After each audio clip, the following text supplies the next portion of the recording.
माँ प्रकृति का दिया हुआ अनमोल उपहार है, लेकिन जैसे ही इसके साथ सौतेला शब्द जुड़ता है, लोगों का मन नकारात्मकता से भर जाता है। हमारे समाज में सौतेली माँ को झगड़ालू और अपने सौतेले बच्चे को कष्ट देने वाली तथा अपने पति के कान भरने वाली समझा जाता है। लेकिन इस रंगीन दुनिया में रिश्ते निभाने वाले पर निर्भर है कि वो उसे कैसे निभाते हैं। दोस्तों, ये कहानी एक सौतेली माँ की है, जिसने अपने प्यार की ऐसी मिसाल पेश की कि लोगों की सौतेली माँ के प्रति सोच ही बदल गई। प्रीतमपुर गांव में एक जमींदार रहते थे। उनका 8 वर्ष का एक बेटा था, जिसका नाम विक्रम था। वह उम्र में छोटा जरूर था, लेकिन उसकी ठाठ में कोई कमी नहीं थी। वह राजा महाराजाओं की तरह बर्ताव किया करता था। हवेली के सारे नौकर विक्रम के इशारों पर नाचा करते थे। उसके बात करने का अंदाज शाही था। विक्रम की माँ यानी जमींदार की पत्नी का 6 माह पूर्व देहांत हो चुका था। जमींदार अपने बच्चे की जवाबदारी अकेले नहीं संभाल पा रहे थे, इसलिए वह दूसरी शादी करने का विचार करते हैं। गांव के पंडित जी उन्हें पहले ही कई रिश्ते दिखा चुके थे। उन्हीं में से एक अच्छी पढ़ी लिखी लड़की जमींदार को पसंद आती है। वह एक गरीब परिवार की लड़की थी। उसके पिताजी अपनी बच्ची के भविष्य के लिए एक बड़े घर में रिश्ता करना चाहते हैं और जमींदार एक बहुत बड़ी हवेली का मालिक होने के साथ साथ कई तरह के कारोबारों का भी मालिक था, जिसे देखकर लड़की के पिता एक बच्चे के बाप से अपनी बेटी की शादी करने को तैयार थे। दोनों की उम्र में लगभग 12 वर्ष का अंतर था। पंडित जी अच्छा मुहूर्त देखकर दोनों की शादी बड़ी धूमधाम से करवाते हैं। गांव में जमींदार की बहुत इज्जत थी, इसलिए शादी में पूरा गांव शरीक होता है। बारात में जमींदार का बेटा विक्रम भी घोड़े में बैठा होता है। वो देखने में बहुत सुंदर था। बारात में सभी उसे देख रहे होते हैं, लेकिन विक्रम को अपनी नई माँ से मिलने की जल्दी होती है। बारात में सिर्फ वो उन्हें देख पाया था, अब वो उनसे मिलने का इच्छुक था। पहली बार अपनी सौतेली माँ के घर आते ही विक्रम उनका राजसी स्वागत करता है। वह भी आते ही विक्रम को प्यार से गले लगा लेती है। जमींदार की नई पत्नी स्वभाव से बहुत शांत और सुशील थी। वह विक्रम को देखकर खुश हो जाती है। विक्रम बहुत प्यारा बच्चा था, इसलिए वह पहली ही नजर में उसे अच्छा लगने लगता है। वो विक्रम को एक सगी माँ की तरह प्यार करने लगती हैं। विक्रम के जीवन में खुशियाँ आ चुकी थी और अपनी सौतेली माँ के आने से विक्रम अपने पिता से भी ज्यादा खुश था। उसे अब अपनी सगी माँ की कमी महसूस नहीं हो रही थी। उसका जीवन खुशहाल हो चुका था। एक दिन जमींदार सुबह सुबह बिना नाश्ता किए ही घर से निकल जाते हैं और दोपहर को वापस लौटते हैं, लेकिन बिना कुछ खाए पिए अपने कमरे में चले जाते हैं। कई घंटों तक जब उनके कमरे का दरवाजा नहीं खुलता, तो उनकी पत्नी दरवाजा खटखटाती है। काफी देर तक दरवाजा खटखटाने पर भी अंदर से किसी की आहट सुनाई नहीं देती। तभी वह नौकरों से दरवाजा तोड़ने को कहती है और जैसे दरवाजा खुलता है, उनके पैरों तले जमीन खिसक जाती है। जमींदार फांसी के फंदे से लटक रहे होते हैं और उनके बिस्तर पर एक चिट्ठी रखी होती है। इतनी कम उम्र में बेचारी का सुहाग उजड़ चुका था। अपने पिता की मौत की खबर सुनकर विक्रम को गहरा आघात पहुंचता है। वह मानसिक तौर पर हतोत्साहित हो जाता है।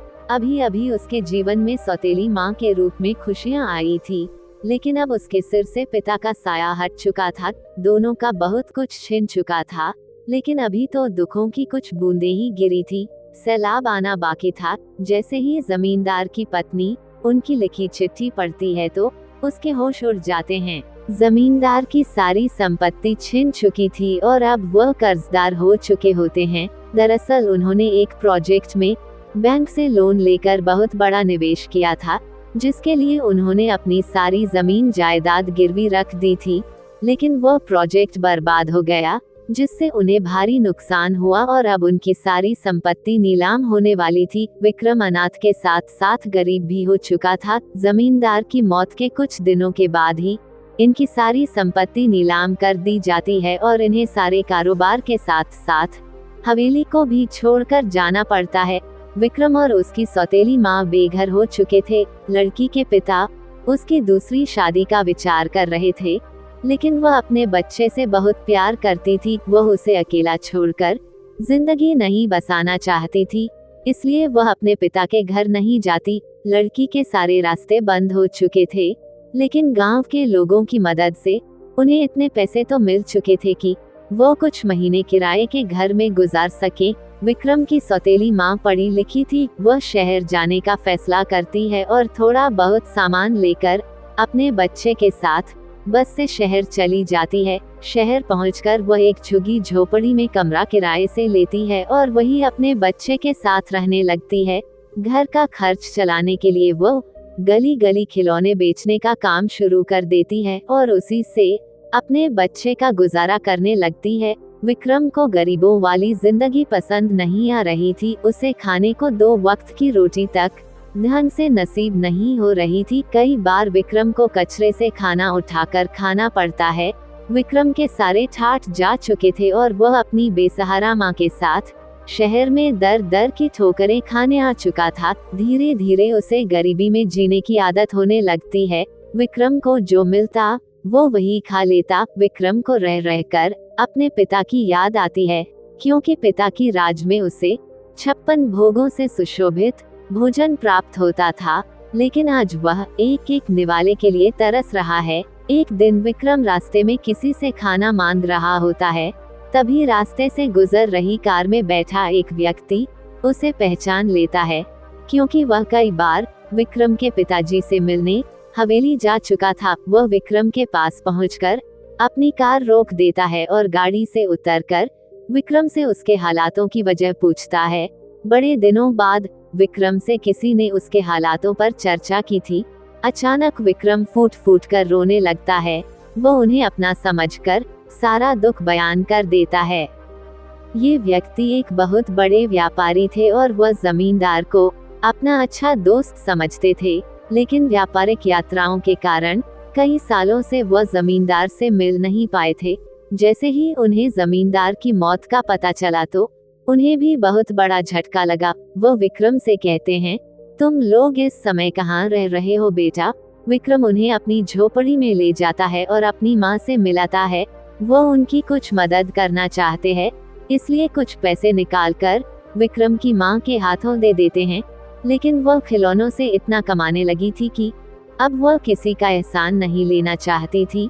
जैसे ही इन्हें पता चलता है कि विक्रम की माँ खिलौने बेचती है, वो खुश हो जाते हैं, क्योंकि इत्तेफाक से इनकी भी एक खिलौनों की फैक्ट्री है और इन्हें एक अच्छी सेल्स गर्ल की तलाश थी। विक्रम की सौतेली माँ सड़क पर खिलौने बेचते बेचते एक कुशल विक्रेता बन चुकी थी और वह इनकी कंपनी में नियुक्त होते ही अपनी कड़ी मेहनत और लगन से 2 सालों के अंदर खुद की एक छोटी सी खिलौने बनाने की फैक्ट्री खोल देती है और अब धीरे धीरे इनकी जिंदगी बदलने लगती है। विक्रम भी अपनी सौतेली माँ के साथ खिलौनों की फैक्ट्री में काम करने लगता है। इनकी फैक्ट्री के बने हुए खिलौनों की मांग देश विदेश तक होने लगती है और कुछ ही सालों में उनकी कंपनी का नाम पूरे देश में होने लगता है और कड़े संघर्ष के बाद जमींदार की पत्नी एक अरबपति महिला बन जाती है। उन्होंने अपने बेटे के लिए फिर से वही जिंदगी लाकर रख दी थी जिसकी उसे आदत थी। विक्रम अपनी सौतेली माँ के त्याग और मेहनत का एहसान नहीं चुका सकता था। वह अपनी सौतेली माँ को भगवान की तरह पूजने लगता है और गमों बादल छटते ही खुशियों की बारिश के साथ ये कहानी खत्म हो जाती है।